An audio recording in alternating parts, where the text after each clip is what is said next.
જૂનાગઢ જિલ્લાના માંગરોળમાં મેઘરાજાએ ભારે તાંડવ મચાવ્યું છે. ગઈકાલ રાતથી શરૂ થયેલો અવિરત વરસાદ આજે બપોર સુધી યથાવત રહ્યો છે.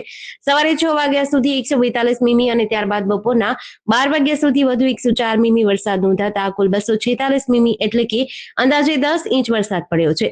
ભારે વરસાદના કારણે એચડીએફસી બેંક વિસ્તાર, સિરાજ રોડ, બંદર ઝાપા, કામનાથ રોડ અને માંગરોળ બંદર સહિત શહેરના અનેક વિસ્તારોમાં પાણી ભરાઈ ગયા છે. અનેક સ્થળોએ રસ્તાઓ નદીમાં ફેરવાઈ ગયા છે, જેના કારણે નાના વાહનો અને મોટરસાયકલો પાણીમાં ફસાઈ ગયા છે. રાહદારીઓ, વાહન ચાલકો અને સ્કૂલે જતા બાળકોને ભારે મુશ્કેલીઓનો સામનો કરવો પડી રહ્યો છે. સતત વરસાદના કારણે નીચાણવાળા વિસ્તારોમાં પાણી ઘૂસી ગયા છે. સાથે જ જૂના વડના વૃક્ષો ધરાશાયી થવાના પણ કિસ્સાઓ સામે આવ્યા છે. પીજીવીસીએલના વીજ પુરવઠામાં પણ અનેક વિસ્તારોમાં ખલેલ પહોંચતા લોકો મુશ્કેલીમાં મુકાયા છે.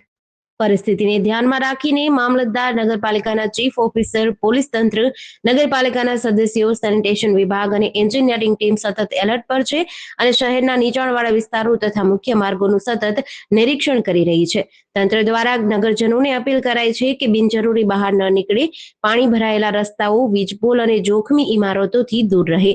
જેડીસી ન્યૂઝ સાથે નીતિન પરમાર, માંગરોળ.